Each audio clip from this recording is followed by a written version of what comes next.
ಸ್ಟೇಜಿಗೆ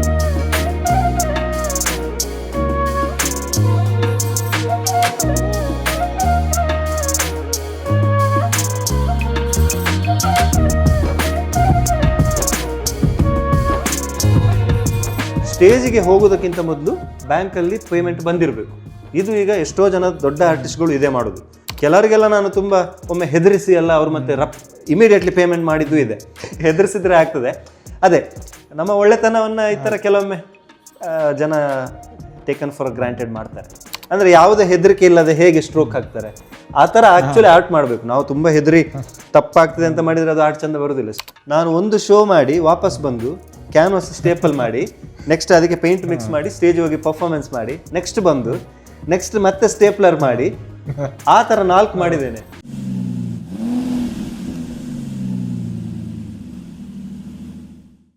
ಇನ್ನೊಂದು ಹೀಗೆ ಕೇಳುವಂಥ ಕ್ವೆಶನ್ ಅಂದರೆ ನೀವು ಎಲ್ಲ ಇದಕ್ಕೆ ಸಹ ಚಾರ್ಜಸ್ ಮಾಡ್ತೀರಿ, ಸ್ಟೇಜ್ ಪರ್ಫಾರ್ಮೆನ್ಸ್ಗೆ ಇದು ಮಾಡ್ತೀರಿ. ಎಲ್ಲಿಯಾದರೂ ಅಂದರೆ ಪೇಮೆಂಟ್ ಆಗದಂದು ಇನ್ಸಿಡೆಂಟ್ಸ್ ಇದೆಯಾ? ತುಂಬ ಇದೆ ಸರ್. ಅಂದರೆ ನಿಮಗೂ ಮೋಸ ಮಾಡೋರು ಇದ್ದಾರೆ ತುಂಬ ಆರ್ಟಿಸ್ಟ್ಗಳಲ್ಲಿ. ಅದೊಂದು ತುಂಬ ಇದೆ ಸರ್. ಪರ್ಫಾರ್ಮೆನ್ಸ್ ಆರ್ಟಲ್ಲಿ ಹೆಚ್ಚಿನ ಆರ್ಟಿಸ್ಟ್ಗಳು ಈಗ ಅಡ್ವಾನ್ಸ್ ತಗೊಳ್ಳೋದೆ ಡೇಟ್ ಬುಕ್ ಮಾಡೋದಿಲ್ಲ. ಅಂದರೆ ಈಗ ನಾವು ಫೆಬ್ರವರಿಯಲ್ಲಿದ್ದೇವೆ, ಮಾರ್ಚಲ್ಲಿ ಒಂದು ಡೇಟ್ ಇದೆ ಅಂದರೆ ಡೇಟನ್ನು ಬ್ಲಾಕ್ ಮಾಡಬೇಕಿದ್ರೆ 50% ಅಡ್ವಾನ್ಸ್ ಕೊಡಬೇಕು. ಆಮೇಲೆ ಆ ಶೋ ಇವತ್ತು ಅಂತ ಇಟ್ಕೊಳ್ಳಿ, ಸ್ಟೇಜಿಗೆ ಹೋಗೋದಕ್ಕಿಂತ ಮೊದಲು ಬ್ಯಾಂಕಲ್ಲಿ ಪೇಮೆಂಟ್ ಬಂದಿರಬೇಕು. ಇದು ಈಗ ಎಷ್ಟೋ ಜನ ದೊಡ್ಡ ಆರ್ಟಿಸ್ಟ್ಗಳು ಇದೇ ಮಾಡೋದು. ನಾನು ಇವತ್ತಿಗೂ ಮಾಡ್ತಾ ಇಲ್ಲ. ನಾನು ಮೊದಲು ಅಡ್ವಾನ್ಸ್ ಕೂಡ ತಗೊಳ್ತಾ ಇರಲಿಲ್ಲ ಸರ್. ನಾನು ಈಗ ಅಟ್ಲೀಸ್ಟ್ ಕೇಳ್ತೇನೆ. ಅದು ಈಗ ಹೆಚ್ಚಿನ ಪರಿಚಯದವರು ಇದ್ದಾರೆ, ಅಂದರೆ ದೊಡ್ಡ ದೊಡ್ಡ ಇವೆಂಟ್ ಏಜೆನ್ಸಿಗಳು ಡೆಲ್ಲಿ ಅಲ್ಲಿ ನನ್ನ ಪರಿಚಯದವರು. ಸೊ ನಾನು ಅವ್ರ ಹತ್ರ ಕೇಳೋದಿಲ್ಲ. ನನಗೆ ಅದೊಂದು ನಂಬಿಕೆ ಮೇಲೆ ನಾನು ಓಕೆ ಮಾಡಿ ಅಂತ ಹೇಳ್ತೇನೆ. ಬಟ್ ಈ ನಂಬಿಕೆಯನ್ನು ದುರುಪಯೋಗ ಪಡಿಸ್ಕೊಂಡು ಬಹಳಷ್ಟು ಜನ 3-4 ತಿಂಗಳು, 5 ತಿಂಗಳು, 6 ತಿಂಗಳು, ಕೆಲವ್ರದೆಲ್ಲ ಇವತ್ತಿಗೂ ಬಂದಿಲ್ಲ. ಜಾಸ್ತಿ ಇಲ್ಲ, ಮೇ ಬಿ ಒಂದು 4-5 ಇರ್ಬೋದು. ಸೊ ಕೆಲವರಿಗೆಲ್ಲ ನಾನು ತುಂಬ ಒಮ್ಮೆ ಹೆದರಿಸಿ ಎಲ್ಲ ಅವ್ರು ಮತ್ತೆ ಇಮಿಡಿಯೇಟ್ಲಿ ಪೇಮೆಂಟ್ ಮಾಡಿದ್ದು ಇದೆ. ನನಗೆ ಒಂದು ತುಂಬ ದೊಡ್ಡ ಇವೆಂಟ್ ಏಜೆನ್ಸಿ, ತುಂಬ ಅಂದರೆ ತುಂಬ ದೊಡ್ಡದು, ಒಳ್ಳೆ ಹೆಸರಿದೆ ಅವರಿಗೆ, ದೊಡ್ಡ ಇವೆಂಟ್ ಮಾಡ್ತಾರೆ ಅವರು. ನಾನು ಸುಮ್ಮನೆ ಬಿಟ್ಟು 4-5 ತಿಂಗಳು ನಾನು ಒಂದು 25 ಸಲ ಕೇಳಿದ್ದೇನೆ, sir can you please do the payment. ಅವ್ರು ಮತ್ತೆ ಕಾಲೇ ತೆಗಿತಾ ಇರಲಿಲ್ಲ ನನಗೆ. ಪೇಮೆಂಟ್ ನಾನು ಹೇಳಿದೆ, ನೀವು ಪೇಮೆಂಟ್ ಮಾಡೋದು ಬೇಡ, ಅಟ್ಲೀಸ್ಟ್ ನಾನು ಫೋನ್ ಮಾಡಿದಾಗ ಫೋನ್ ತೆಗಿರಿ ಅಂತ. ಲಾಸ್ಟಿಗೆ ನನಗೆ ಸಿಟ್ಟು ಬಂದು ನಾನು ಅವರಿಗೆ, ನೀವು ಈ ಥರ ಮಾಡಿಲ್ಲ ಅಂದರೆ ನನಗೆ ನಿಮ್ಮ ಪೇಮೆಂಟ್ ಬೇಡ, ಬಟ್ ನಾನು ಇದು ಇನ್ಸಿಡೆಂಟನ್ನು ಫುಲ್ಲು ನಾನು ಸೋಷಿಯಲ್ ಮೀಡಿಯಾದಲ್ಲಿ ಹೇಳ್ತೇನೆ. ಬಿಕಾಸ್ ಬೇರೆ ಆರ್ಟಿಸ್ಟ್ಗಳಿಗೆ ಕೂಡ ಏನು ಅಂತ ಗೊತ್ತಿರಬೇಕು, because they should not suffer ಅಂತ. ಅದು ಹೇಳಿದ ಕೂಡಲೇ ಅವರಿಗೆ ಹೆದರಿಕೆ ಆಯಿತು. Immediately within 2 days payment clear. So ಈ ಥರ ಸ್ವಲ್ಪ ಹೆದರಿಸಿದ್ರೆ ಆಗ್ತದೆ. ಅದೇ ನಮ್ಮ ಒಳ್ಳೆತನವನ್ನು ಈ ಥರ ಕೆಲವೊಮ್ಮೆ ಜನ ಟೇಕನ್ ಫಾರ್ ಗ್ರಾಂಟೆಡ್ ಮಾಡ್ತಾರೆ. ನಂಗೆ ಗೊತ್ತಿದೆ, ನೀವು IBM ಅಲ್ಲಿ ವರ್ಕ್ ಮಾಡ್ತಾ ಇದ್ರಿ, ಅದನ್ನೆಲ್ಲ ರಿಸ್ಕ್ ತಗೊಂಡು ಅದನ್ನು ಬಿಟ್ಟಿದ್ದೀರಿ, ಈಗ ಆರ್ಟನ್ನೇ ಇದು ಮಾಡಿದ್ದೀರಿ. ಆ ಥರ ರಿಸ್ಕ್ ತಗೊಂಡು ಒಂದು ಜೀವನ ಮಾಡ್ಬೋದು ಅಂತ ಹೇಳುವಂಥದ್ದು ನೀವು ತೋರಿಸ್ಕೊಟ್ರಿ. ಹೇಗಿದೆ ಸ್ಯಾಟಿಸ್ಫ್ಯಾಕ್ಷನ್ ಲೆವೆಲ್? ಸ್ಯಾಟಿಸ್ಫ್ಯಾಕ್ಷನ್ ತುಂಬ ಇದೆ ಸರ್. ಅಂದರೆ ಎರಡು ಕೇಳ್ತಾ ಇದ್ದೇನೆ, ಫೈನಾನ್ಷಿಯಲಿ ಕೇಳ್ತಾ ಇದ್ದೇನೆ. ಹೌದು, ಇದು ಕೂಡ both financially as well as in general ಕೂಡ ಸ್ಯಾಟಿಸ್ಫ್ಯಾಕ್ಷನ್ 100%. ನಾನು ಬಹುಶಃ ಕಾರ್ಪೊರೇಟಲ್ಲೇ ಕಂಟಿನ್ಯೂ ಆಗ್ತಾ ಇದ್ದರೆ ಇಷ್ಟು ಆಗ್ತಾ ಇರಲಿಲ್ಲ. ಯಾಕೆಂದರೆ ಇವಾಗ 15 ವರ್ಷ ಆಯಿತು. ಫೈನಾನ್ಷಿಯಲಿ ನನ್ನ ಅನಿಸಿಕೆ ಏನು ಅಂತ ಹೇಳಿದರೆ ಸರ್, ಯಾವುದೇ ಕ್ಷೇತ್ರದಲ್ಲಿ ಕೂಡ ಸ್ಕೋಪ್ ಇದೆ.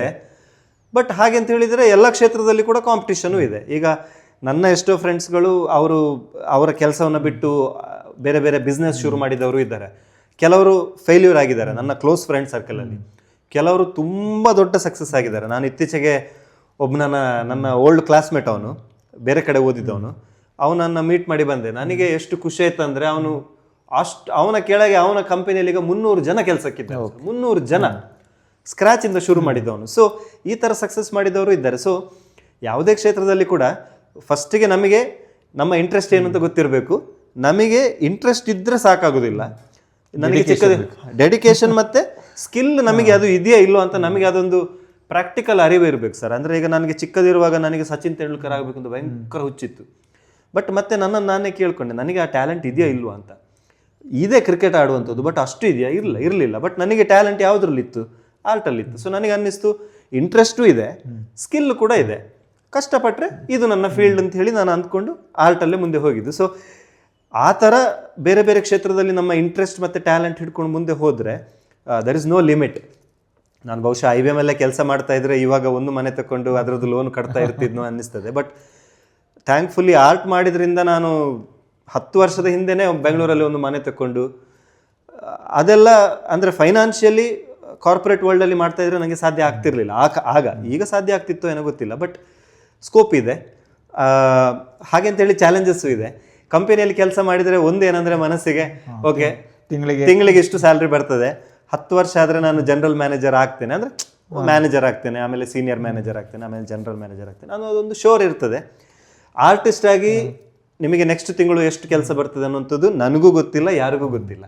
ಕೆಲವು ತಿಂಗಳು 15-20 ಆರ್ಡ್ರ್ ಬರ್ಬೋದು, 2 ತಿಂಗಳು ಇಲ್ಲದೇನೂ ಇರ್ಬೋದು, ಮತ್ತೆ ಜಾಸ್ತಿ ಬರ್ಬೋದು. ಸೊ ಆ ಅಪ್ ಆ್ಯಂಡ್ ಡೌನ್ ಅನ್ನುವಂಥದ್ದು ಖಂಡಿತ ಇರ್ತದೆ. ಎಸ್ಪೆಷಲಿ ಕೋವಿಡ್ ಟೈಮ್ಸಲ್ಲಿ ಕಾರ್ಪೊರೇಟ್ ಎಂಪ್ಲಾಯೀಸ್ ಎಲ್ಲ ಮನೆಯಲ್ಲಿ ವರ್ಕ್ ಫ್ರಮ್ ಹೋಮ್ ಮಾಡಿದ್ರು, ಸ್ಯಾಲ್ರಿ ಬಂತು.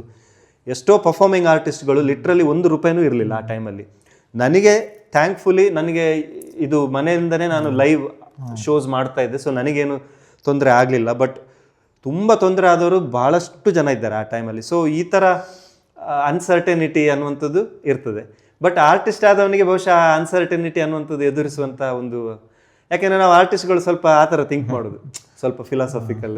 ಯಾಕೆ ನಾನು ಅದು ಮಾಡಬೇಕು, ಇದು ಮಾಡಬೇಕು, ಯಾಕೆ ನಾನು ಬೆಳಿಗ್ಗೆಯಿಂದ ಸಂಜೆ ತನಕ ದುಡಿಬೇಕು, ಇದು ದುಡಿಮೆನೆ ಬಟ್ ಕ್ರಿಯೇಟಿವ್ಲಿ. ಹಾಗೆಂತೇಳಿ ಈಗ ಕಾರ್ಪೊರೇಟ್ ಎಂಪ್ಲಾಯೀಸ್ಗಳಿಗೂ ಆ ಚಾಲೆಂಜ್ ಈಗ ಬರ್ತಾ ಇದೆ.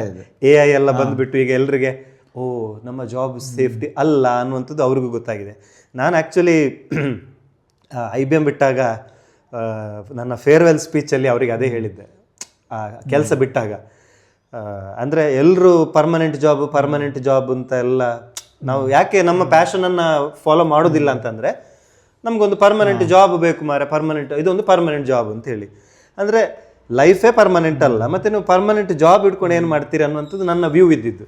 ಸೊ ಆ ರಿಸ್ಕ್ ತಗೊಳ್ಬೇಕು. ಆವಾಗ ನನಗೆ ಮದುವೆ ಸಹ ಆಗಿರಲಿಲ್ಲ, ಮದುವೆ ಇಲ್ಲ, ಮಕ್ಕಳಿಲ್ಲ. ಸೊ ಆ ಟೈಮಲ್ಲಿ ರಿಸ್ಕ್ ತಗೊಳ್ಳುವಂಥದ್ದು ಈಸಿ. ಯಾಕೆಂದ್ರೆ ನಾನೇನು ಅಂದ್ಕೊಂಡೆ ಅಂದರೆ, 1-2 ವರ್ಷ ಕರೆಕ್ಟ್ ಆಗಲಿಲ್ಲ, ಫೈನಾನ್ಷಿಯಲಿ ಕೂಡ ಅಷ್ಟು ಹಣ ಬರ್ತಾ ಇಲ್ಲ ಅಂತಂದರೆ ನಾನು ಬಿಟ್ಟು ಮತ್ತೆ ಪುನಃ ಆಫೀಸಿಗೆ ಹೋಗ್ತೇನೆ ಅಂತ ನಾನು ಶೋರ್ ಇದ್ದೆ. ನಾನು ಅಪ್ಪ ಅಮ್ಮನಿಗೆ ಸಹ ಅದೇ ಹೇಳಿದ್ದೆ, ನೋಡು 1 ವರ್ಷ 2 ವರ್ಷ ವಾಪಸ್ ಹೋಗ್ತೇನೆ ಅಂತ. ಬಟ್ ಅಲ್ಲಿಂದ ಆಗಿದ್ದು ದೇವರ ದಯದಿಂದ ಅದು ಒಳ್ಳೇದು ಆಗ್ತಾನೆ ಬಂತು. So very thankful. ವಿಲಾಸ್, ಇನ್ನೊಂದು ಪರ್ಸನಲ್ ಕ್ವಶನ್ ಅದು. ಆ್ಯಕ್ಚುಲಿ ಈಗ ನೀವು ಸ್ಟೇಜ್ ಪರ್ಫಾರ್ಮೆನ್ಸಿಗೆ ಹೋಗುವಾಗ ಆ ಪೇಂಟಿಂಗ್ ಅಂತ ಹೇಳುವಂಥದ್ದು ಅದು ಆಗಿಯೇ ಹೋಗ್ತದೆ, ಅದು ಚೆಂದ ಬರ್ತದೆ. ಬಟ್ ನಿಮ್ಮ ಅಪಿಯರೆನ್ಸ್ ಬಗ್ಗೆ ನೀವೇನೆಲ್ಲ, ಅಂದರೆ ನಾನು ಅಬ್ಸರ್ವ್ ಮಾಡಿದಾಗೆ ಪ್ರತಿ ಶೋಗೆ ಕೂಡ ಒಂದೊಂದು ಥರದ ಡ್ರೆಸ್ಸಿಂಗ್ ಮಾಡ್ತೀರಿ. ಅದನ್ನು ಹೇಗೆ ನೀವು ಸೆಲೆಕ್ಟ್ ಮಾಡ್ತೀರಿ? ಅಂದರೆ ಇದಕ್ಕೆ ಇದೇ ಥರ ಮಾಡಬೇಕು ಅಂತ ಹೇಳುವಂಥದ್ದು ಇರ್ತದಲ್ಲ? ಆ್ಯಕ್ಚುಲಿ ಆನೆಸ್ಟ್ಲಿ ನಾನು ಜಾಸ್ತಿ ಮಾಡೋದಿಲ್ಲ ಸರ್. ಬಟ್ ಪರ್ಫಾರ್ಮೆನ್ಸ್ ಆರ್ಟಿಸ್ಟ್ಗಳು ಎಸ್ಪೆಷಲಿ ನಾರ್ತ್ ಇಂಡಿಯಾದಲ್ಲಿ ಅಥವಾ ಬೇರೆ ಕಡೆ ಎಲ್ಲ ತುಂಬ ಇಂಪಾರ್ಟೆನ್ಸ್ ಕೊಡ್ತಾರೆ. ಆ್ಯಕ್ಚುಲಿ ಅವ್ರ ಪರ್ಫಾರ್ಮೆನ್ಸ್ಗಿಂತ ಜಾಸ್ತಿ ಅಪಿಯರೆನ್ಸಿಗೆ ಇದು ಜಾಸ್ತಿ ಇಂಪಾರ್ಟೆನ್ಸ್ ಕೊಡ್ತಾರೆ. ಆ್ಯಕ್ಚುಲಿ ಆ ಥರ ಆಗಬಾರ್ದು. Performance is first thing. Appearance ನಂದು ಬೇಸಿಕ್ ಫಾರ್ಮುಲಾ ಏನಂತ ಹೇಳಿದರೆ, ನಾನು ಏನು ಪೇಂಟಿಂಗ್ ಮಾಡ್ತಾ ಇದ್ದೇನೆ, ಟ್ರೆಡಿಷ್ನಲ್ ಇಂಡಿಯನ್ ಟಾಪಿಕ್ ಅಥವಾ ಡಿವೋಷ್ನಲ್ ದೇವರದ್ದು ಏನಾದ್ರು ಪೇಂಟಿಂಗ್ ಮಾಡ್ತೇನೆ ಆ ಥರ ಅಂತ ಇದ್ದರೆ ನಾನು ಮಾಡರ್ನ್ ಕಾಸ್ಟ್ಯೂಮ್ ಹಾಕೋದಿಲ್ಲ. ಮಾಡರ್ನ್ ಕಾಸ್ಟ್ಯೂಮ್ ಹಾಕಿದಾಗ ನನಗೆ ಶೂಸ್ ಅದೆಲ್ಲ ಇರಬೇಕಾಗ್ತದೆ. ಸೊ ನಾನು ಟ್ರೆಡಿಷ್ನಲ್ ಕಾಸ್ಟ್ಯೂಮ್ ಹೋಗ್ತೇನೆ. ಬೇರೆ ಎಲ್ಲ ಕಾರ್ಪೊರೇಟ್ ಶೂಸ್ಗೆಲ್ಲ ಮಾಡರ್ನ್ ಕಾಸ್ಟ್ಯೂಮ್ ಹಾಕ್ಕೊಂಡು ಹೋಗ್ತೇನೆ. ಮತ್ತು ಡಿಪೆಂಡ್ಸ್ ಅಗೇನ್, ಸ್ವಲ್ಪ ಹೈ ಪ್ರೊಫೈಲ್, ಈಗ ಪ್ರೆಸಿಡೆಂಟ್ಸ್, ಪ್ರೈಮ್ ಮಿನಿಸ್ಟರ್ಸ್ ಆ ಥರ ಎಲ್ಲ ಇದ್ದರೆ ಸ್ವಲ್ಪ ಇನ್ನೂ ಫಾರ್ಮಲ್ ಸ್ವಲ್ಪ ಡ್ರೆಸ್ ಮಾಡ್ಕೊಂಡು ಹೋಗ್ತೇನೆ. ಸ್ವಲ್ಪ ಪೇಂಟ್ ಸ್ಪ್ಲಾಟರ್ ಎಲ್ಲ ಕೂಡ ಇರುವುದಿಲ್ಲ, ಮತ್ತೆ ಆಗ್ತದೆ ಅದು ಸ್ಟೇಜಲ್ಲಿ. ಬಟ್ ಹೋಗುವಾಗ ತುಂಬ ಫಾರ್ಮಲ್ಲಿ ನಾನು ಹೋಗ್ತೇನೆ. ಸೊ ಇಷ್ಟೇ, ನಾನು ಜಾಸ್ತಿ ಅದ್ರ ಬಗ್ಗೆ ಥಿಂಕ್ ಮಾಡ್ಲಿಕ್ಕೆ ಹೋಗೋದಿಲ್ಲ. ಬಟ್ ಈಗ ಆ್ಯಕ್ಚುಲಿ ಥಿಂಕ್ ಮಾಡ್ತಾ ಇದ್ದೇನೆ, ತುಂಬ ಟೈಮ್ ಆಯಿತು, ನಂದೊಂದು ಓವರ್ ಕೋಟ್ ಜಾಕೆಟ್ ಥರ ಹಾಕ್ತೇನೆ, ಸ್ವಲ್ಪ ಚೇಂಜ್ ಮಾಡುವ ಅಂತ ಹೇಳಿ. ಈಗ ಮೇ ಬಿ ಸ್ವಲ್ಪ ತಿಂಗಳಲ್ಲಿ ಚೇಂಜ್ ಮಾಡುವ ಅಂತ ಇದ್ದೇನೆ ಸರ್. ಈಗ ಇನ್ನೊಂದೇನಂತ ಹೇಳಿದರೆ, ಅದೇ ಬಂತು ನಿಮ್ಮ ಇದರಲ್ಲಿ ಕೂಡ ಕನ್ವರ್ಸೇಷನಲ್ಲಿ ಕೂಡ, ಎಷ್ಟೇ ಇದು ಮಾಡಿದರೂ ಕೂಡ ಅದರಲ್ಲಿ ಪೇಂಟ್ ಆಗ್ತದೆ. ನಿಮ್ಮದು ನಾನು ನೋಡಿದ್ರಲ್ಲಿ ಒಂದು ಶೂ ಹಾಕ್ತೀರಿ, ಆ ಶೂ ನೀವೇ ಡಿಸೈನ್ ಮಾಡಿರೋ ಥರ ಇದೆ. ಹೌದು. ಅದನ್ನು ಹೇಗಿದೆ ಅದು? ಅದು ಫಸ್ಟ್ ನಾನು 20 ವರ್ಷದಿಂದ ರಿಯಾಲಿಟಿ ಶೋ ಮಾಡಿದಾಗ ನನಗೆ ದೇವರಾಜ್ ಸರ್ ಆ್ಯಕ್ಟರ್ ಅವರು ಅದೇ ಕೇಳಿದರು, ನಿಮ್ಮದು ಬಟ್ಟೆ ಎಲ್ಲ ಯಾರು ವಾಶ್ ಮಾಡ್ತಾರೆ ಅಂತ ಹೇಳಿ. ನಾನು ಹೇಳಿದೆ ಅದಕ್ಕೆ, ಸರ್ ಇದು ವಾಶ್ ಮಾಡಿದರೆ ಹೋಗೋದಿಲ್ಲ ಅಂತ ಹೇಳಿ. ಫಸ್ಟಿಗೆ ನಾನು ಏನು ಮಾಡ್ತಾ ಇದ್ದೆ ಅಂತ ಹೇಳಿದರೆ, ಪ್ರತಿ ಶೋಗೆ ಒಂದೊಂದು ಹೊಸ ಡ್ರೆಸ್ ತಗೊಳ್ತಾ ಇದ್ದೆ. ಮತ್ತು ನನಗೆ ಅನ್ನಿಸ್ಲಿಕ್ಕೆ ಶುರು ಆಯಿತು, 10-20 ಡ್ರೆಸ್ ಆದಮೇಲೆ ಎಷ್ಟು ಅಂತ ಮಾಡ್ಬೋದು, ವರ್ಷಕ್ಕಿಷ್ಟು ಶೋ ಮಾಡ್ತಾ ಇದ್ರೆ. ಆಮೇಲೆ ಒಬ್ಬ ಆರ್ಟಿಸ್ಟ್ ಆಗಿ ನಾನು ಪೇಂಟ್ ಇರೋ ಡ್ರೆಸ್ ಹಾಕ್ಲಿಕ್ಕೆ ಅದರಲ್ಲಿ ಏನು ಮುಜುಗರ ಏನಿದೆ ಅಂತ ಹೇಳಿ. ಇವಾಗ ನಂದು ಅದಕ್ಕೆ ಅದೇ ಟ್ರೇಡ್ ಮಾರ್ಕ್. ನಾನು ಸ್ಟೇಜ್ಗೆ ಹೋಗುವಾಗ ಕೂಡ ಫುಲ್ ಪೇಂಟ್ ಇರುವಂತಹ ಕಾಸ್ಟ್ಯೂಮು ಮತ್ತು ಶೂಸ್ ಕೂಡ. ಶೂಸ್ ನಾನು ಫಸ್ಟಿಗೆ ನಂದು ಟೀ ಶರ್ಟ್ ಅಲ್ಲಿ ಆರ್ಟ್ ಮಾಡ್ತಾ ಇದ್ದೆ, ನೋಡಿದ್ದೇನೆ. ಹೌದು, ಆರ್ಟ್ ಎಲ್ಲ ಮಾಡಿ ನಾನು ಅದರಲ್ಲೇ ಆಕ್ರಿಲಿಕ್ ಅಲ್ಲಿ ಮಾಡಿ ಹೋಗ್ತಾ ಇದ್ದೆ. ಆಮೇಲೆ ಶೂ ಮೇಲೆ ಮಾಡಿದೆ. ಈಗ ನನ್ನ ಶೂ ಕಂಪ್ಲೀಟ್ಲಿ ಪೇಂಟ್ ಸ್ಪ್ಲಾಟರ್ಡ್, ಅದರಲ್ಲಿ ಸ್ವಲ್ಪ ಡಿಸೈನ್ ಎಲ್ಲ. ಎಷ್ಟೋ ಜನ ಕೇಳ್ತಾರೆ ಸರ್ ಇವಾಗ ಆ್ಯಕ್ಚುಲಿ ಎಲ್ಲಿ ನೀವೇ ಮಾಡಿದ್ದ, ಓ ಮೈ ಗಾಡ್ ಅಂತ ಹೇಳಿಲ್ಲ. ಈಗ ನಾನು ಇತ್ತೀಚೆಗೆ ಎಲ್ಲೋ ಶಾಪಿಂಗ್ ಹೋದೆ, ಒಂದು ಮಾಲಿಗೆ ಹೋದಾಗ ಒಂದು 5,000ಕ್ಕೆ ಜೀನ್ಸ್ ಪ್ಯಾಂಟ್ ಇಟ್ಟಿದ್ದಾರೆ ಫುಲ್ ಪೇಂಟ್ ಆಗಿರುವಂಥದ್ದು. ನಾನು ಅಂದ್ಕೊಂಡೆ ನಮ್ದು ಒಂದು ಬ್ರ್ಯಾಂಡ್ ಶುರು ಮಾಡ್ಬೋದಲ್ಲ ಅಂತೇಳಿ. ಸೊ ನಾವು ಸುಮ್ಮನೆ ಹೀಗೆ ಶುರು ಮಾಡಿದ್ವಿ. ಇವಾಗ ಎಷ್ಟೋ ಬಾರಿ ಅದೇ ಒಂದು ಟ್ರೆಂಡ್ ಆಗಿರ್ತದೆ, ಶೂಸ್ ಕೂಡ ಆ ಥರ ಕಲರ್ಫುಲ್ ಇದೆಲ್ಲ ಬರ್ತದೆ. ಬಟ್ ಎಸ್, ಅಂದರೆ ನಮ್ಮ ವೃತ್ತಿ, ನಮ್ಮ ಪ್ಯಾಷನನ್ನು ನಾವು ಹಾಕಿದ ಒಂದು ಕಾಸ್ಟ್ಯೂಮ್ ಸ್ಟೇಜ್ ಮೇಲೆ ಅಟ್ಲೀಸ್ಟ್ ಅದು ತೋರಿಸ್ಬೇಕು ಅನ್ನುವಂಥ ಉದ್ದೇಶದಿಂದ ನಾನು ಆ ಥರ ಮಾಡ್ತಿರುವಂಥದ್ದು. ನಮ್ಮನ್ನು ನಾವು ಪ್ರೆಸೆಂಟ್ ಮಾಡ್ಕೊಳ್ಳೋದು ಕೂಡ ಇಂಪಾರ್ಟೆಂಟ್ ಆಗಿರ್ತದೆ ಅಲ್ವಾ? ಎಸ್, ಅಬ್ಸಲ್ಯೂಟ್ಲಿ, ಖಂಡಿತ ಸರ್, ಹೌದು ಹೌದು. ಬಟ್ ಇವಾಗ ಅದೇ ಕಾಸ್ಟ್ಯೂಮ್ ತುಂಬ ಅಂದರೆ ನಾನು ರಿಪೀಟ್ ಮಾಡ್ತೇನೆ. ಬಟ್ ಇವಾಗ ಅದೇ ಒಂದು ಟ್ರೇಡ್ ಮಾರ್ಕ್ ಆಗಿದೆ. ಅಂದರೆ ಪೇಂಟ್ ಸ್ಪ್ಲಾಟರ್ಡ್ ಟ್ರೌಸರ್ ಮತ್ತು ಜಾಕೆಟ್ ಮತ್ತು ಶೂಸ್ ಹಾಕ್ಕೊಂಡೆ ಇವ್ರು ಮಾಡ್ತಾರೆ ಅನ್ನುವಂಥದ್ದು. ಹೆಚ್ಚಾಗಿ ಸ್ವಲ್ಪ ಡಾರ್ಕ್ ಬೇಸ್ಡ್ ಕಲರನ್ನೇ ಹಾಕ್ತೇನೆ. ಯಾಕೆಂತ ಹೇಳಿದರೆ ಸ್ಟೇಜಲ್ಲಿ ಪೇಂಟಿಂಗ್ ಮಾಡುವಾಗ ನಂದು ಫಾರ್ ಎಕ್ಸಾಂಪಲ್ ತುಂಬ ಬ್ರೈಟ್ ಇದ್ದರೆ ನನ್ನ ಪೇಂಟಿಂಗಿಂತ ಬ್ರೈಟ್ ನನ್ನ ಡ್ರೆಸ್ ಆಗಬಾರ್ದು ಅಂಥೇಳಿ ಅಷ್ಟೇ. ಸೊ ಸ್ವಲ್ಪ ಅದನ್ನು ಸಟ್ಲ್ ಇಲ್ಲಿ ಡಾರ್ಕ್ ಬೇಸ್ ಇಟ್ಕೊಂಡು ಅಲ್ಲಿ ಮಾಡ್ತೇನೆ. ಕೆಲವೊಮ್ಮೆ ರೆಡ್ ಎಲ್ಲ ಹಾಕಿದ್ದು ಇದೆ, ಒಮ್ಮೊಮ್ಮೆ ಜಸ್ಟ್ ಕ್ರಿಯೇಟ್ ಅದು ಚೇಂಜ್ ಅಷ್ಟೇ. ಇವಾಗ ರೀಲ್ಸ್ ಬಂದು ಎಲ್ಲ 30 ಸೆಕೆಂಡಿಗೆ ಇಳಿದು ಬಿಟ್ಟಿದೆ. ಸೊ ಜನರಿಗೆ 30 ಸೆಕೆಂಡ್, 1 ನಿಮಿಷದ ಮೇಲೆ ನೋಡುವಂಥ ಪೇಷನ್ಸ್ ಕೂಡ ಇಲ್ಲ. ಆಮೇಲೆ ನಾವು ಸ್ಟೇಜಲ್ಲಿ ಅದನ್ನು 3-4 ನಿಮಿಷದಲ್ಲಿ ಮಾಡುವ ಎಕ್ಸ್ಪೀರಿಯನ್ಸೇ ಬೇರೆ, ಇಲ್ಲಿ ನೋಡುವ ಎಕ್ಸ್ಪೀರಿಯನ್ಸೇ ಬೇರೆ. ನನಗೆ ಅನ್ನಿಸ್ತದೆ ಲೈವಲ್ಲಿ ಸಿಗುವ ಎಕ್ಸ್ಪೀರಿಯನ್ಸ್ ಯಾವತ್ತೂ ನಾವು ಫೋನಲ್ಲಿ ನೋಡಿದಾಗ ಸಿಗ್ಲಿಕ್ಕೆ ಚಾನ್ಸೇ ಇಲ್ಲ. ಆಡಿಯನ್ಸ್ ರಿಯಾಕ್ಷನ್ಸ್ ಯಾವ ಥರ ಬೂಸ್ಟ್ ಮಾಡ್ತದೆ ನಿಮಗೆ? ತುಂಬ ಆಡಿಯನ್ಸ್ ರಿಯಾಕ್ಷನ್ ಅಂದರೆ ನನಗೆ ಪೇಂಟಿಂಗ್ ಶುರು ಮಾಡಿ ಒಂದು 2 ನಿಮಿಷಕ್ಕೆ ಸ್ವಲ್ಪ ಗೊತ್ತಾಗ್ತದೆ ಆಡಿಯನ್ಸ್ ರಿಯಾಕ್ಷನ್. ಸ್ವಲ್ಪ ಏನಾದ್ರು ಕ್ಲ್ಯಾಪ್ ಥರ ಅಥವಾ ಸ್ವಲ್ಪ ಯಾರಾದರೂ ವಾ ಅಂತೆಲ್ಲ ಹೇಳಿದೆಲ್ಲ ಕೇಳ್ತದೆ ಒಮ್ಮೊಮ್ಮೆ. ತುಂಬ ದೊಡ್ಡ ಸ್ಟೇಜ್ ಆದರೆ ಕೇಳೋದಿಲ್ಲ, ಯಾಕೆಂದ್ರೆ ಆಡಿಯನ್ಸ್ ದೂರ ಕೂತಿರ್ತಾರೆ. ಬಟ್ ಆದರೂ ಒಂದು 3-4 ನಿಮಿಷ ಆಗುವಾಗ ಅದೊಂದು ಸೆನ್ಸ್ ಸಿಗ್ತದೆ. ರಿಯಾಕ್ಷನ್ ಚೆನ್ನಾಗಿ ಮಾಡ್ತಾ ಇದ್ದಾರೆ ಅಂದರೆ ಪೇಂಟಿಂಗ್ ಚೆನ್ನಾಗಿ ಬರ್ತಾ ಇದ್ದಾರೆ ಅಂತಲೇ ಅರ್ಥ ನನಗೆ. ಯಾಕೆಂದ್ರೆ ನನಗೆ ಅಲ್ಲಿ ಆ ಹತ್ತಿರದಲ್ಲಿ ನಿಂತು ಮಾಡಿದಾಗ ಗೊತ್ತಾಗೋದಿಲ್ಲ ಒಮ್ಮೊಮ್ಮೆ ಯಾವ ಥರ ಬರ್ತಾ ಇದೆ ಅಂತೇಳಿ. ನಾನು ಆ ಫೋರ್ಸಲ್ಲಿ ಪೇಂಟಿಂಗ್ ಮಾಡ್ತಾ ಇರ್ತೇನೆ. ಆಡಿಯನ್ಸ್ ಒಳ್ಳೆ ರಿಯಾಕ್ಷನ್ ಕೊಟ್ಟರೆ ನನಗೆ ಇನ್ನೂ ಖುಷಿ ಆಗ್ತದೆ, ಇನ್ನೂ ಚೆನ್ನಾಗಿ ನಾನು ಅದನ್ನು ಫಿನಿಶಿಂಗ್ ಮಾಡ್ತೇನೆ. ಕೆಲವೊಂದು ಬಾರಿ ಆಡಿಯನ್ಸ್ ಚೆನ್ನಾಗಿ ರಿಯಾಕ್ಟ್ ಮಾಡದೆ ಇರುವುದು ಇದೆ. ಕೆಲವೊಮ್ಮೆ ಬಾರಿ ಏನಾಗ್ತದೆ ಅಂದರೆ ತುಂಬ ದೊಡ್ಡ ಕಾರ್ಪೊರೇಟ್ ಶೋ ಅಂತಂದರೆ ಅವ್ರದ್ದು CEO ಯಾರಾದರೂ ಬಂದಿದ್ದಾರೆ, ಅದು ಆಫೀಸ್ ಮೇಲೆ ಡಿಪೆಂಡ್. ಎಲ್ಲರೂ ಸುಮ್ಮನೆ ಹೀಗೆ ಕೂತಿರ್ತಾರೆ ಯಾರು, ಎಸ್ಪೆಷಲಿ ಜಪಾನ್ನವರೆಲ್ಲ ಸರ್. ನಾನೊಮ್ಮೆ ಈ ಕ್ಯಾನನ್ ಫೋನ್ ಇದೆಯಲ್ಲ ಅವ್ರದ್ದು CEO ಬಂದಿದ್ರು. ಅವ್ರು ಬಂದಾಗ ಎಲ್ಲ ಸುಮ್ಮನೆ ಹೀಗೆ ಒಂದು ಪಿನ್ ಡ್ರಾಪ್ ಸೈಲೆನ್ಸ್. ಬಟ್ ನನಗೆ ಗೊತ್ತಾಯ್ತು may be this is Japanese culture, ಎಲ್ಲ ಅವರು ರೆಸ್ಪೆಕ್ಟ್ ಕೊಡ್ತಾರೆ, ಸುಮ್ಮನೆ ಕೂತು. ಆಮೇಲೆ ಲಾಸ್ಟಿಗೆಲ್ಲ ಕ್ಲಾಪ್ ಹೊಡಿತಾರೆ, ಬೊಬ್ಬೆ ಸಹ ಇಲ್ಲ, ವಿಸಿಲ್ ಇಲ್ಲ, ಏನಿಲ್ಲ. ಸೊ ಕೆಲವೊಮ್ಮೆ ನಮಗೆ ಆಡಿಯನ್ಸ್ ಏನು ಅಂತ, ಅದೇ ಕಾಲೇಜ್ ಶೋ ಹೋದ್ರೆ ಅಥವಾ ಹೈಸ್ಕೂಲು ಎಲಿಮೆಂಟ್ರಿ ಹೋದ್ರೆ ಫುಲ್ ಬೊಬ್ಬೆ. ಫಸ್ಟಿಗೆ ಒಂದು ಹೀಗೆ ಮಾಡಿದ್ಕೊಂಡು ಎಲ್ಲ ಓ ಅಂತ. ಸೊ ಅದಕ್ಕೆ ನನಗೆ ಮಕ್ಕಳಿಗೆ ಶೋ ಮಾಡೋದಂದ್ರೆ ತುಂಬ ಇಷ್ಟ ಆ್ಯಕ್ಚುಲಿ. ಅವ್ರು ರಿಯಾಕ್ಟ್ ಮಾಡ್ತಾರೆ, ಒಂದೊಂದು ಕಲರ್, ಒಂದೊಂದು ಸ್ಟ್ರೋಕಿಗೆ ಕೂಡ ವಾ ವಾ ವಾ ಅಂತ ಹೇಳ್ತಾರೆ. ಸೊ ನನಗೆ ಅದು ಇಷ್ಟ ಆಗ್ತದೆ. ಮೋಸ್ಟ್ ಮೊಮೆರಬಲ್ ಯಾವುದು ಅಂದರೆ ಸ್ಟೇಜ್ ತುಂಬ ಇದೆ ಸರ್. ಅದು ತುಂಬ ಇದೆ, ತುಂಬ ಅಂದರೆ ತುಂಬ ಇದೆ. ಅದೇ ಒಂದು ಹಂತ ಏನಂತ ಹೇಳಿದರೆ ಕೆಲವೆಲ್ಲ ನನಗೆ ದೊಡ್ಡ ದೊಡ್ಡ ಸೆಲೆಬ್ರಿಟಿಗಳನ್ನು ಮೀಟ್ ಮಾಡಿದ್ದು. ಈಗ ನಾವು ಉಜಿರೆಯಲ್ಲಿರುವಾಗ 90s ಕಿಡ್ಸ್ ನಾವೆಲ್ಲ, Sachin Tendulkar god of cricket. ಇವಾಗ ಎಷ್ಟೇ ಕ್ರಿಕೆಟರ್ಸ್ ಇದ್ರು ಕೆಲವರೆಲ್ಲ ನನ್ನ ಫ್ರೆಂಡ್ ಸರ್ಕಲ್ ಎಲ್ಲ ಇದ್ದಾರೆ. ಈಗ ನಮಗೆ ಆ ವಾವ್ ಫೀಲಿಂಗ್ ಬರೋದಿಲ್ಲ. ಬಟ್ ಸಚಿನ್ ಅಂದರೆ ಆವಾಗೊಂದು ಆ ವಾವ್ ಫೀಲಿಂಗ್, ಒಬ್ಬ ಮೀಟ್ ಮಾಡಬೇಕು, ಅವರನ್ನು ಮೀಟ್ ಮಾಡಿದಾಗ ಅದು ಖುಷಿ. ಮತ್ತು ಆಗ ಶಾರುಖ್ ಖಾನ್ ಇರಲಿ, ಸಲ್ಮಾನ್ ಖಾನ್ ಇರಲಿ, ಯಾರೇ ಇರಲಿ, ಬೇರೆ ಬೇರೆ, ಮತ್ತು ದಲೈ ಲಾಮಾ ಅವರನ್ನು ಮೀಟ್ ಮಾಡಿದ್ದು, ಪೇಲೆ ಫುಟ್ಬಾಲ್ ಲೆಜೆಂಡ್, ಇದೆಲ್ಲ ಕೆಲವು ಪರ್ಸನಾಲಿಟೀಸ್, ನರೇಂದ್ರ ಮೋದಿ ಅವರನ್ನು ಮೀಟ್ ಮಾಡಿದ್ದು, ಭಾಳಷ್ಟು ಜನ. ಒಂದು ಖುಷಿ ಕೊಡುವಂಥ ವಿಷಯ. ಪರ್ಫಾರ್ಮೆನ್ಸ್ ವೈಸ್ ಅಂದರೆ ಪೇಂಟಿಂಗ್ ವೈಸ್ ಬಹಳಷ್ಟು ಬೇರೆ ಬೇರೆ ರೀತಿಯ ಎಕ್ಸ್ಪೀರಿಯನ್ಸ್ ಇದೆ. ಲೇ ಲಡಾಖಲ್ಲಿ 14,500 ಫೀಟ್ ಅಬೌವ್ ಸೀ ಲೆವೆಲ್ ಅದು ಜಾಗ ಇರುವಂಥದ್ದು. ಅಲ್ಲಿ ಕಾರ್ಗಿಲ್ ದಿವಸ್ ತುಂಬ ದೊಡ್ಡ ಫಂಕ್ಷನ್ ಆಗಿತ್ತು. ಒಂದು 5,000 ಜನ ಇಂಡಿಯನ್ ಆರ್ಮ್ ಫೋರ್ಸಸ್ ಅವರು ಕೂತಿರುವಂಥ ಸ್ಟೇಜಲ್ಲಿ ಪರ್ಫಾರ್ಮೆನ್ಸ್ ಮಾಡಿದ್ದು ತುಂಬ ಒಳ್ಳೆ ಎಕ್ಸ್ಪೀರಿಯನ್ಸ್ ಅದು. ಅದೇ ರೀತಿ ಕೆಲವೊಂದು ಬಾರಿ ತುಂಬ ಇಮೋಷ್ನಲ್ ಆಗಿದ್ದು ಇದೆ. ನಾನು ಹಾಂಗ್ಕಾಂಗಲ್ಲಿ ಒಬ್ಬರದ್ದು ಆರ್ಟ್ ಮಾಡಿದಾಗ ಆಡಿಯನ್ಸಲ್ಲಿ ತುಂಬ ಹತ್ತು ಬಿಟ್ಟರು. ಇಲ್ಲೇ ಬೆಂಗಳೂರಲ್ಲಿ ಈಗ ನಾವು ಯಲಹಂಕದ ಕಡೆ ನಮ್ಮ ಮೇಜರ್ ಸಂದೀಪ್ ಉನ್ನಿಕೃಷ್ಣನ್ ಅವರ ಮನೆ ಇದೆ. ಅವರು ಟೆರರಿಸ್ಟ್ ಜೊತೆ ಹೋರಾಡಿ ಅವರು ಪ್ರಾಣ ತೆರೆದು. ಸೊ ಅವರ ನೆನಪಿನಾರ್ಥ ಒಮ್ಮೆ ಪೇಂಟಿಂಗ್ ಮಾಡಿದಾಗ 2,000 ಜನ ಆಡಿಯನ್ಸಲ್ಲಿದ್ದರು. ಅವರ ತಂದೆ ತಾಯಿ ಸ್ಟೇಜಿಗೆ ಬಂದು ನನ್ನನ್ನು ಹಿಡ್ಕೊಂಡು ಅವರು ಹತ್ತರು. ಪೇಂಟಿಂಗ್ ಆದಮೇಲೆ ಆಡಿಯನ್ಸ್ ಎಲ್ಲ ಫುಲ್ ಪಿನ್ ಡ್ರಾಪ್ ಸೈಲೆನ್ಸ್, ಎಲ್ಲ ಅಳ್ತಾಯಿದ್ರು. ನಾನು ಸ್ಟೇಜಲ್ಲಿ ಅಂದರೆ ಅದು ಅಷ್ಟು ಇಮೋಷ್ನಲ್ ಆಗಿತ್ತು. ಸೊ ಈ ಥರ ಇಮೋಷ್ನಲ್ ಆಗಿರುವಂಥದ್ದು ಸುಮಾರು ಇದೆ ಸರ್. ಇದು ಸ್ಟೇಜಲ್ಲಿ ಆದ ಪರ್ಫಾರ್ಮೆನ್ಸು. ಇನ್ನೂ ಬೇರೆ ಬೇರೆ ರೀತಿ ಎಕ್ಸ್ಪೀರಿಯನ್ಸ್ ಆಗಿದ್ದು ಇದೆ. ನನಗೆ ಒಮ್ಮೆ ಒಬ್ಬರು ಮೆಸೇಜ್ ಮಾಡಿದರು, ಈ ಥರ ನಿಮ್ಮ ಒಬ್ಬರು ಅಭಿಮಾನಿ ಇದ್ದಾರೆ, ಅವರಿಗೆ ತುಂಬ ಅಂದರೆ ಹೆಲ್ತ್ ತುಂಬ ಹಾಳಾಗಿದೆ, ಅವರಿಗೆ ನಿಮ್ಮನ್ನು ಮೀಟ್ ಮಾಡ್ಲಿಕ್ಕೆ ಆಗೋದಿಲ್ಲ, ಮೀಟ್ ಮಾಡಬೇಕಂತೆ. ನಾನು ಅಂದ್ಕೊಂಡಿದ್ದು ಆವಾಗೆಲ್ಲ ತುಂಬ ಈ ಥರ ಮೆಸೇಜ್ ಬರ್ತಾಯಿದೆ, ಸುಮ್ಮನೆ ಮೀಟ್ ಮಾಡ್ಲಿಕ್ಕೋಸ್ಕರ ಸುಮ್ಮನೆ ಹೇಳ್ತಾ ಇದ್ದಾರೆ ಅಂತ. ನಾನು ಮತ್ತೆ ಓಕೆ ನಾನು ಬ್ಯುಸಿ ಇದ್ದೆ. ಮತ್ತೆ ಒಂದು ಫಂಕ್ಷನನ್ನು ಇಲ್ಲಿ ಬೆಂಗಳೂರು ಮಾಡಿದಾಗ ಆ ಹುಡುಗಿದ್ಲು ಅಲ್ಲಿ. ಆ್ಯಕ್ಚುಲಿ ಅವಳಿಗೆ ನಡಿಲಿಕ್ಕೆ ಆಗೋದಿಲ್ಲ. ಅವಳ ಅಪ್ಪ ಅಮ್ಮ ಅವಳನ್ನು ಹೀಗೆ ಎತ್ಕೊಂಡು ಸ್ಟೇಜಿಗೆ ಬಂದು ಅವಳು ನನ್ನ ಪೇಂಟಿಂಗನ್ನೆಲ್ಲ ಕೊಟ್ಲು. ಅವಾಗ ನನಗೆ ಓ ಮೈ ಗಾಡ್, ಅಂದರೆ ಹೌದು ಇದು ನಿಜ ಅಂತ ಹೇಳಿ ಅದೊಂದು ಅನ್ನಿಸ್ತು. ಮತ್ತೊಂದು ಆ ಥರ ಬಂದಾಗ ನಾನು ಹೌದು ಇದು ಸತ್ಯ ಇರ್ಬೋದು ಅಂತ ಹೇಳಿ ಕ್ಯಾನ್ವಸ್, ಒಂದು ಚಿಕ್ಕ ಕ್ಯಾನ್ವಸ್ ಪೇಂಟೆಲ್ಲ ಹಿಡ್ಕೊಂಡು ಹೋದೆ. ನಾನು ಹೋಗುವಾಗ ಹುಡುಗಿ ಈ ಥರ ಸೋಫಾದಲ್ಲಿ ಮಲ್ಗೆ ಇದ್ದಾಳೆ, ಒಂದು 7-8 ವರ್ಷ ಇರ್ಬೋದು. ಅವರು ಹೇಳಿದ ಪ್ರಕಾರ ಅವಳು ಇನ್ನೊಂದು ಜಾಸ್ತಿ ಬದುಕುದಿಲ್ಲ, ಇಷ್ಟೊಂದು ಜಾಸ್ತಿ ಅಂದರೆ ಇಷ್ಟು ತಿಂಗಳು ಇರ್ಬೋದು, ಬಟ್ ಅವಳಿಗೆ ನಿಮ್ಮ ಆರ್ಟ್ ನೋಡ್ಬೇಕಂತೆ ಅಂತ ಹೇಳಿ ಹೋಗುವಾಗ ಅವಳು ಬೆಡ್ಡಲ್ಲಿ ಮಲಗಿದ್ಲು. ನಾನು ಮತ್ತೆ ಕೆಳಗೆ ಕೂತ್ಕೊಂಡು ಈ ಥರ ಅವಳು ಇಲ್ಲಿ ಮಲಗಿ ನೋಡ್ತಾ ಇದ್ಲು. ನಾನು ಕೆಳಗೆ ಆ ಕ್ಯಾನ್ವಸ್ ಇಟ್ಕೊಂಡು ಪೇಂಟಿಂಗ್ ಎಲ್ಲ ಅವಳಿಗೆ ಲೈವ್ ಆರ್ಟ್ ಮಾಡಿದೆ. ಸೊ ಇದೆಲ್ಲ ಎಲ್ಲಿ ವೀಡಿಯೋಸ್ ಇಲ್ಲ, ಫೋಟೋಸ್ ಎಲ್ಲ ಎಂತ ಇಲ್ಲ, ಬಟ್ ನನಗೆ ಸ್ಟಿಲ್ ಇಟ್ಸ್ ಅನ್ ಎಕ್ಸ್ಪೀರಿಯನ್ಸ್.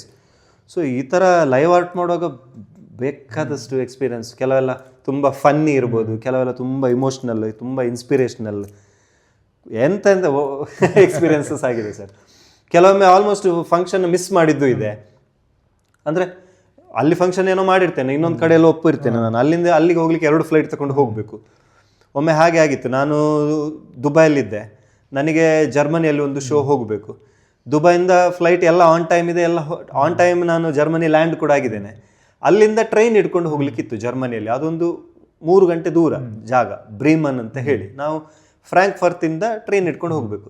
ಯಾವತ್ತೂ ಆ ಥರ ಟ್ರೈನ್ ಎಲ್ಲ ಡಿಲೇ ಆಗೋದಿಲ್ಲ. ಅವತ್ತು ಮಿಡ್ಲಲ್ಲಿ ಯಾವುದೋ ಒಂದು ಕಾಡಲ್ಲಿ ಹೋಗಿ ಟ್ರೈನ್ ನಿಂತಿತ್ತು.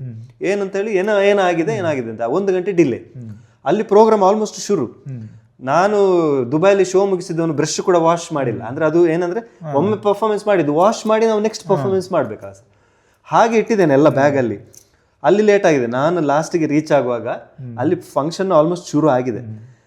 ಆ ಫಂಕ್ಷನ್ ಬ್ಯಾಕ್ ಸ್ಟೇಜ್ ಹೋಗಿ ಪೇಂಟಿಂಗ್ ಬ್ರಷನ್ನು ಹೇಗೆ ತೊಳೆದು ಡ್ರೆಸ್ ಚೇಂಜ್ ಮಾಡಿ ಆಮೇಲೆ ಕ್ಯಾನ್ವಾಸ್ ಎಲ್ಲ ಅಲ್ಲಿ ಸೆಟ್ ನಾವು ಮಾಡಬೇಕು ಸರ್. ಫಾರಿನಲ್ಲೆಲ್ಲ ಈಗ ನೀವು ಯುರೋಪ್ US ಅಲ್ಲಿ ನಿಮಗೆ ಗೊತ್ತಿರ್ಬೋದು, ಮನೆ ಕೆಲಸದವರು ಇರುವುದಿಲ್ಲ. ಅವನು ಎಷ್ಟೇ ಕೋಟ್ಯಾಧಿಪತಿ ಆದರೂ ಮನೆ ಗುಡಿಸೋದು ಅದು ಅಂದರೆ ವಾರಕ್ಕೊಮ್ಮೆ ಬಂದು ಎಲ್ಲ ಮಾಡಿ ಹೋಗೋದು ಬೇರೆ, ಬಟ್ ಡೈಲಿ ಇವರೇ ಮಾಡೋದು ಕೆಲಸ. ಸೊ ನಾವು ಫಾರಿನ್ ಹೋದಾಗ ಈ ಕ್ಯಾನ್ವಾಸ್ ಎಲ್ಲ ಸ್ಟೇಪ್ಲರ್ ಎಲ್ಲ ನಾವೇ ಮಾಡ್ಕೊಳ್ಬೇಕು. ಅದೆಲ್ಲ ನನಗೆ ಗೊತ್ತುಂಟು. ಅದು ಟೈಮ್ ಇದ್ರೆ ಮಾಡ್ಬೋದು, ಬಟ್ ಅಲ್ಲಿ ಅವತ್ತು ಟೈಮ್ ಇರಲಿಲ್ಲ. ಹೇಗೆ ಅಂದರೆ ನೀವು ಹೇಳಿದಾಗೆ ಒಂದು ಪರ್ಫಾರ್ಮೆನ್ಸ್ ಆಗಿ ನನಗೆ ಮಿಡ್ಲಲ್ಲಿ ಒಂದು ಡ್ಯಾನ್ಸ್, ಮತ್ತೆ ಡ್ಯಾನ್ಸು. ನಾನು ಒಂದು ಶೋ ಮಾಡಿ ವಾಪಸ್ ಬಂದು ಕ್ಯಾನ್ವಾಸ್ ಸ್ಟೇಪಲ್ ಮಾಡಿ ನೆಕ್ಸ್ಟ್ ಅದಕ್ಕೆ ಪೇಂಟ್ ಮಿಕ್ಸ್ ಮಾಡಿ ಸ್ಟೇಜ್ ಹೋಗಿ ಪರ್ಫಾರ್ಮೆನ್ಸ್ ಮಾಡಿ ನೆಕ್ಸ್ಟ್ ಬಂದು ನೆಕ್ಸ್ಟ್ ಮತ್ತೆ ಸ್ಟೇಪ್ಲರ್ ಮಾಡಿ ಆ ಥರ 4 ಮಾಡಿದ್ದೇನೆ. ನನಗೆ ಅವತ್ತು ಫಂಕ್ಷನ್ ಮುಗಿಯುವಾಗ ಅದು ಏನು ಅಷ್ಟು ಟ್ರಾವೆಲ್ ಮಾಡಿ ಬಂದವನು ನಾನು ಸೀದಾ ಸ್ಟೇಜಿಗೆ ಸಾಕಾಗಿದೆ. ಈ ಥರ ಸುಮಾರಾಗಿದೆ, 1-2 ಅಲ್ಲ. ಒಮ್ಮೆ NBA half time show Los Angeles ಅಲ್ಲಿ ಮಾಡಿದ್ದು. ಅದು ಹಾಗೆ ಇಡೀ ಫ್ಲೈಟ್ ನಿದ್ದೆ ಮಾಡಲಿಲ್ಲ, 20 ಗಂಟೆ ಹೋಗಿ, ಅಂದರೆ ಆಲ್ಮೋಸ್ಟ್ 2 ದಿನ ನಿದ್ದೆ ಇಲ್ಲ. ನಾನು ಅಲ್ಲಿ ಹೋಗಿ ಸ್ಟೇಜ್ಗೆ ಹೋಗಿದ್ದೇನೆ. ಸ್ಟೇಜಿಗೆ ಹೋಗಿ ನನಗೆ ಸ್ಟೇಜಲ್ಲಿ ಎಲ್ಲಿಯವ್ರು ಬೀಳಲಿಲ್ಲಾರೆ ಸಾಕು ಅಂತ ಆಗಿದೆ. ಅಂದರೆ ಹೀಗೆ ನಿದ್ದೆ ಬರ್ತಾ ಉಂಟು ನನಗೆ. 2 ದಿನ ಆಗಿದೆ, ಬಟ್ ಶೋ ಮಾಡಿದ್ದೇನೆ ನಾನು. ಅದು ವಿಡಿಯೋ ಇದೆ, ಮಾರ್ಟಿನ್ ಲೂಥರ್ ಕಿಂಗ್ ಅವ್ರದ್ದು ಮಾಡಿದ್ದು ಪೇಂಟಿಂಗ್, ಅದು ನಿದ್ದೆ ಇಲ್ಲದೆ. ಹಾಗೆ ಕೆಲವೊಮ್ಮೆ 104 ಡಿಗ್ರಿ ಜ್ವರದಲ್ಲಿ ಮಾಡಿದ್ದು ಇದೆ. ಈಗಲೂ ನೆನಪಿದೆ ನನಗೆ. ನಾಗ್ಪುರದಲ್ಲಿ ಶೋ, ನನಗೆ ಇಲ್ಲಿರುವಾಗನೇ ಜ್ವರ ಇತ್ತು. ನನಗೆ ಬೇಡ ಹೇಳಿದ್ರು ಹೋಗುದು, ಮತ್ತೆ ಒಪ್ಪಿದ ಮೇಲೆ ಹೋಗ್ಲೇಬೇಕಲ್ಲ. ಸೊ ಹೋದೆ. 104 ಡಿಗ್ರಿಯಲ್ಲಿ ಅಲ್ಲಿ ಶೋ ಮಾಡಿದ್ದು. ಈ ಥರ ಸುಮಾರು ಆಗಿದೆ. ಸ್ಟೇಜಲ್ಲಿ ಒಳ್ಳೊಳ್ಳೆ ಎಕ್ಸ್ಪೀರಿಯನ್ಸ್ ಆಗ್ತದೆ. ಈಗ ಆಗ ಹೇಳುವಾಗ ಹೇಳಿದರೆ ತುಂಬ ಫನ್ನಿ ಕೆಲವು ಇನ್ಸಿಡೆಂಟ್ಸ್ ಇತ್ತು ಅಂತ. ಹೌದು, ಅಂಥದ್ದೇನಾದರೂ ಫನ್ನಿ ನೆನಪಿಗೆ ಅಂದರೆ ಈ ಮಕ್ಕಳ ಜೊತೆ ಎಲ್ಲ ಸರ್. ಫಸ್ಟಿಗೆ ಇಲ್ಲಿ ಸೂಪರ್ ಸ್ಟಾರ್ ಆಫ್ ಕರ್ನಾಟಕದ ಹಿಂದೆ ಅವಾಗ ಫಸ್ಟಿಗೆ ಮಾಡುವಾಗ ಒಮ್ಮೆ ನಾನು ಅಮಿತಾಬ್ ಬಚ್ಚನ್ ಇದ್ದು ಆರ್ಟ್ ಮಾಡಿದೆ. ಫುಲ್ ಎಲ್ಲ ಜನ ಎಲ್ಲ ಫುಲ್ ಕ್ಲಾಪ್ ಎಲ್ಲ ಹೊಡೆದು, ಈಚೆ ಬರುವಾಗ ಒಬ್ಬ ಚಿಕ್ಕ ಹುಡುಗೆಲ್ಲ ಓಡ್ಕೊಂಡು ಬಂದು ಅಂಕಲ್ ಸೂಪರ್ ಆಗಿದೆ, ನೀವು ಮಾಡಿದ್ದು ರಾಜ್ಕುಮಾರ್ ಅಲ್ವಾ ಅಂತ ಕೇಳಿದೆ ನಾನು. ಮತ್ತೆ ಹೌದು ಅಂತ ಹೇಳಿ ಸೀದಾ ಬಂದೆ ಹೀಗೆ. ಹಾಗೆ ಮತ್ತೆ ಇನ್ನೊಂದು ಕಡೆ ಹೋದಾಗ ಕೂಡ ಚಿಕ್ಕ ಮಕ್ಕಳು ಎಲ್ಲ ಫುಲ್ ಎಲ್ಲ ಆಟೋಗ್ರಾಫ್ ಬಂದು ತಗೊಳ್ತಾ ಇದ್ದಾರೆ. ಆಟೋಗ್ರಾಫ್ ಎಲ್ಲ ಕೊಟ್ಟು ಅಂಕಲ್ ನಿಮ್ಮ ಹೆಸರು ಅಂತ. ಹಾಗೆ ಈ ಮಕ್ಕಳ ಜೊತೆ ಎಲ್ಲ ಮಾಡುವಾಗ ತುಂಬ ಫನ್ನಿ ಮತ್ತು ಅದು ಇನ್ನೋಸೆಂಟ್, ಹೌದು ಇನ್ನೊಸೆಂಟ್. ಮಕ್ಕಳದೊಂದು ಆ ಇನ್ನೋಸೆನ್ಸ್ ಇರುತ್ತೆ. ಫನ್ನಿ ಆಗಿದೆ ಸರ್, ಸುಮಾರು ಕಡೆ ಎಲ್ಲ ಆಗಿದೆ. ಬಹರೈನಲ್ಲಿ ಹೋದಾಗ ಬ್ಯಾಕ್ ಸ್ಟೇಜಲ್ಲಿ ಇದ್ದೇನೆ ನಾನು, ಶೋ ಶುರು ಆಗಲಿಲ್ಲ, ಒಬ್ಬರು ಬಂದರು, ನೀವು ಎಲ್ಲ ಬೇರೆ ಬೇರೆ ಆರ್ಟಿಸ್ಟ್ ಇದ್ದರು, ನೀವು ಆರ್ಟನ್ನ ನಾನೇ ಆರ್ಟ್ ಮಾಡೋದು, ಹಾಂ ನೀವು ಉಲ್ಟಾ ಮಾಡ್ಲಿಕ್ಕೆ ಆಗ್ತದೆ ನಿಮಗೆ ಹೇಳಿದರು. ಮಾಡ್ಬೋದು, ಮಾಡ್ತೇನೆ, ಇವತ್ತು ಮಾಡ್ತೇನೆ ಅಂತ ಹೇಳಿದೆ. ಅಲ್ಲ ಅದು ಇಂಡಿಯಾಸ್ ಗಾಟ್ ಟ್ಯಾಲೆಂಟಲ್ಲಿ ಒಬ್ರು ಮಾಡಿದಾರಲ್ಲ, ಮಾಡ್ತಾನಲ್ಲ ಅವರು, ಹಾಗೆಲ್ಲ ಉಲ್ಟಾ ಹಾಗೆಲ್ಲ ಮಾಡ್ತೀರಾ ಅಂತ, ಅದು ನಾನೇ ಅಂತ ಹೇಳಿದೆ. ನೀವಲ್ಲ ಅಂತ, ಮತ್ತೆ ಅವರು ಇವರೇ ಮಾರ ಅಂತ ಹೇಳಿ, ಹೌದು ಸರ್ ಒಂದು ಫೋಟೋ ಸರ್. ಸೊ ಹೀಗೆಲ್ಲ ಸುಮಾರು ಒಂಥರ ಫನ್ನಿ ಎಕ್ಸ್ಪೀರಿಯನ್ಸ್ ಆ ಥರ ಎಲ್ಲ ಆಗ್ತದೆ. ಸಣ್ಣದಿಂದ ನೋಡಿದ್ದು ವಿಲಾಸನ್ನು, ಇವಾಗ ಇಷ್ಟು ದೊಡ್ಡ ಆರ್ಟಿಸ್ಟ್ ಆಗಿದ್ದೀರಿ, ಮದುವೆ ಆಗಿದೆ, ಮಕ್ಕಳಿದೆ. ಈಗ ಮಕ್ಕಳೊಟ್ಟಿಗೆ ಹೇಗೆ ಟೈಮ್ ಸ್ಪೆಂಡ್ ಮಾಡ್ತೀರಿ? ಯಾಕಂದರೆ ನಂಗೆ ಗೊತ್ತಿದೆ, ಪರ್ಸನಲಿ ಗೊತ್ತಿರೋದ್ರಿಂದ ತುಂಬ ಇಷ್ಟಪಡ್ತೀರಿ ಮಕ್ಕಳೊಟ್ಟಿಗೆ ಟೈಮ್ ಸ್ಪೆಂಡ್ ಮಾಡಲಿಕ್ಕೆ. ಹೇಗೆ ಅವರು ನಿಮ್ಮನ್ನು ನೋಡ್ತಾರೆ? ಅಂದರೆ ನನ್ನಪ್ಪ ಅಷ್ಟು ದೊಡ್ಡ ಆರ್ಟಿಸ್ಟು ಆ ಥರದ್ದು ಏನಾದರೂ ಇದೆಯಾ, ಅಥವಾ ಅದು ಇದೆ ಆ್ಯಕ್ಚುಲಿ. ನನ್ನ ಮಗನಿಗೆ ಗೊತ್ತು, ಯಾಕೆಂದ್ರೆ ಮಗನಿಗೆ 7.5 ವರ್ಷ, ಮಗಳಿಗೆ 2.5. ಮಗಳಿಗೆ ಸ್ವಲ್ಪ ಸ್ವಲ್ಪ ಈ ಥರ ಎಲ್ಲ ಒಮ್ಮೆ ಮಾಡ್ತಾಳೆ. ಎಂತ ಅಂತ ಕೇಳಿದರೆ ಪೇಂಟಿಂಗ್ ಅಂತ ಆ್ಯಕ್ಷನ್ ಮಾಡಿ ತೋರಿಸ್ತಾಳೆ. ನನ್ನ ಮಗ ಕೂಡ ಆ್ಯಕ್ಚುಲಿ ಒಂದು 3 ವರ್ಷ ಇರುವಾಗ ಆ ಥರ ಮಾಡೋದು ಶುರು ಮಾಡಿದ್ದ, ಗೋಡೆ ಮೇಲೆ ಈ ಥರ ಆ್ಯಕ್ಷನ್ ಮಾಡೋದು, ಆಮೇಲೆ ಹೀಗೆ ಟರ್ನ್ ಮಾಡೋದೆಲ್ಲ ಶುರು ಮಾಡಿದ್ದ. ಈಗ ಅವನಿಗೆ ಗೊತ್ತಾಗ್ತದೆ. ಈಗ ಅವನು ಹಾಗೆ ಸುಮ್ಮನೆ ಎಲ್ಲ ಅಲ್ಲಿ ಎಲ್ಲ ಫ್ರೆಂಡ್ಸ್ ಜೊತೆ ಎಲ್ಲ my dad is very big artist ಅಂತೆಲ್ಲ ಸುಮ್ಮನೆ, ಮತ್ತೆ ಇಲ್ಲಿ ಮಕ್ಕಳಿಗೆಲ್ಲ ಗೊತ್ತಲ್ಲ ಹಾಗೆ. ಮತ್ತೆ ಮಕ್ಕಳಿಗೆಲ್ಲ ಇವಾಗ ಆರ್ಟಿಸ್ಟ್ ಆಗೋದು ಒಂದು, ಮಕ್ಕಳಿಗೆಲ್ಲ ಈಗ ಯೂಟ್ಯೂಬ್ ಇದೆಲ್ಲ ಹುಚ್ಚಲ್ಲ. ನಮ್ಮ ಎಲ್ಲ ಕಮ್ಯುನಿಟಿ ಮಕ್ಕಳೆಲ್ಲ ಅವತ್ತೆಲ್ಲ ಇಲ್ಲಿ ಬಂದು ನೋಡಿದ್ರೆ ಏನು ಅಂದರೆ, ಅಂಕಲ್ ವಾಟ್ ಪೇಂಟಿಂಗ್ ನೋಡ್ಲಿಕ್ಕಲ್ಲ ಅವ್ರು ಬಂದದ್ದು, ನನ್ನ ಹತ್ರ ಯೂಟ್ಯೂಬ್ ಇದ್ದು ಇದಿದೆ, ಎಂಥದ್ದು ಸಿಲ್ವರ್ ಇದು ಬಟನ್, ಅದು ನೋಡಬೇಕು ಅಂತ ಬಂದಿದ್ದು. ನಾವು ನೋಡಬೇಕು ಅಂತೆಲ್ಲ ನೋಡಿ ಹೋದ್ರು. ಬಟ್ ಮಕ್ಕಳ ಜೊತೆ ಹೆಚ್ಚಿನವ್ರು ಆ್ಯಕ್ಚುಲಿ ಅಂದರೆ ಗೊತ್ತಿಲ್ಲದವ್ರು ಏನು ಅಂದ್ಕೊಳ್ತಾರೆ ಅಂದರೆ, ತುಂಬ ಟ್ರಾವೆಲಲ್ಲೇ ಇರ್ತಾನೆ, ಟೈಮ್ ಸ್ಪೆಂಡ್ ಮಾಡಲಿಕ್ಕೆ ಟೈಮ್ ಅಷ್ಟು ಸಿಗೋದಿಲ್ಲ ಅಂತ ಹೇಳಿ. ಬಟ್ ನಾನು ಭಾಳ ಕಾನ್ಷಿಯಸ್ಲಿ ಕಳೆದ ಆ್ಯಕ್ಚುಲಿ ಕೊರೋನಾ ಎಲ್ಲ ಆದಮೇಲೆ ನಮಗೆ ಒಮ್ಮೆ ಮನೇಲಿ ಸ್ವಲ್ಪ ಕೂತ್ಕೊಂಡು ಒಂಥರ ಎಲ್ರಿಗೂ ಇಂಟ್ರೋಸ್ಪೆಕ್ಷನ್ ಮಾಡುವ ಟೈಮ್ ಸಿಕ್ಕಿತ್ತು. ಅಂದರೆ ನಾವು ಏನು ಮಾಡ್ತಾ ಇದ್ದೇವೆ, ಹೇಗಿರಬೇಕು ಅಂತ. ಸೊ ನಾನು ಸ್ವಲ್ಪ ಡೆಲಿಬರೇಟ್ಲಿ ಈಗ ಟ್ರಾವೆಲನ್ನು ಸ್ವಲ್ಪ ಕಟ್ ಡೌನ್ ಮಾಡಿದ್ದೇನೆ ಸರ್. ನಾನೀಗ ಮೊದಲೆಲ್ಲ ತಿಂಗಳಿಗೆ 15 ಫ್ಲೈಟ್ ತಗೊಳ್ತಾ ಇದ್ದೆ, ಈಗ ಅದರ ಅರ್ಧದಷ್ಟು ತಗೊಳ್ಳೋದಿಲ್ಲ. ಈಗ ನಾನು ಸ್ವಲ್ಪ ಸೆಲೆಕ್ಟ್ ನನಗೆ ಇಷ್ಟ ಆಗುವಂಥ ಶೋಸನ್ನು ಇನ್ನೂ ಜಾಸ್ತಿ ಮಾಡುವ, ತುಂಬ ಕಮರ್ಷಿಯಲ್ ಇರುವಂಥದ್ದು ಕೆಲವೆಲ್ಲ ಮೋಸ್ಟ್ಲಿ ಬಿಡ್ತಾ ಬರ್ತೇನೆ ನಾನು ಇನ್ನು ಫ್ಯೂಚರಲ್ಲಿ ಅಂತ ಅಂದ್ಕೊಂಡಿದ್ದೇನೆ. ಆ ಥರ ಮಾಡ್ತಾ ಇದ್ದೇನೆ. ಸೊ ಮನೆಯಲ್ಲಿ ನಾನು ಇಲ್ಲಿದ್ದಾಗ ತುಂಬ ಟೈಮ್ ಅವ್ರ ಜೊತೆ ಸ್ಪೆಂಡ್ ಮಾಡ್ತೇನೆ. ನನ್ನ ಮಗಳೆಲ್ಲ ಇಲ್ಲಿ ಬರ್ತಾಳೆ, ಪೇಂಟ್ ಎಲ್ಲ ಫುಲ್ ಕೊಡ್ತೇನೆ, ಪೇಂಟಿಂಗ್ ಮಾಡ್ತಾರೆ.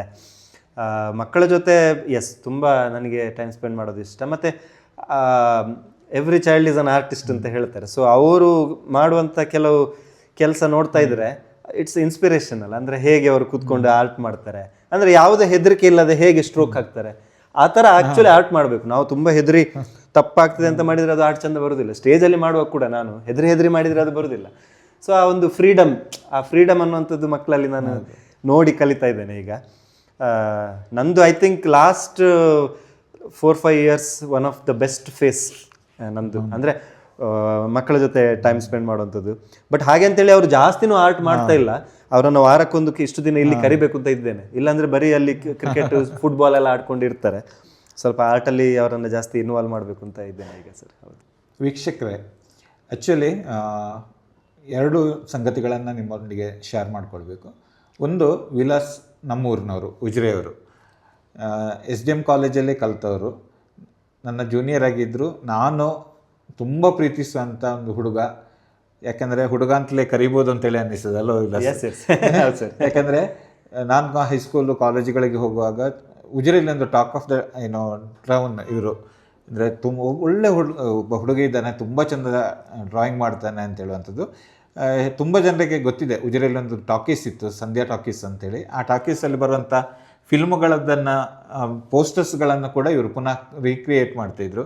ಅದನ್ನು ನೋಡಲಿಕ್ಕಾಗಿ ಹೋಗ್ತಿದ್ದೆವು. ಫಿಲ್ಮ್ ಚೇಂಜ್ ಆದ ಕೂಡಲೇ ವಿಲಾಸ್ ಏನಾದರೂ ಮಾಡಿದ್ದಾರೆ ಅಂತೇಳಿ ನೋಡಲಿಕ್ಕಾಗಿ ನಾವು ಅಲ್ಲಿಗೆ ಹೋಗ್ತಿದ್ದೆವು. ಆ ಕಾಲದಿಂದ ನಾವು ನಿಮ್ಮನ್ನು ನೋಡ್ತಾ ಬಂದಿದ್ದೇವೆ. ನಮಗೊಂದು ಪ್ರೌಡ್ ಫೀಲಿಂಗ್ ಏನು ಅಂತೇಳಿದರೆ ಉಜಿರೆಯವರು ಅಂತ ಹೇಳುವಂಥದ್ದು. ಇನ್ನೊಂದು ಪ್ರೌಡ್ ಫೀಲಿಂಗ್ ಅಂತ ಹೇಳುವಂಥದ್ದು SDM ಕಾಲೇಜಿನ ಅಲುಮಿನಿ ಅಂತ ಹೇಳುವಂಥದ್ದು. ಈ 2 ಸಂಗತಿಗಳನ್ನು ಇವತ್ತು ಹೇಳಲೇಬೇಕು. ತುಂಬ ಖುಷಿ ಆಯಿತು ವಿಲಾಸ್.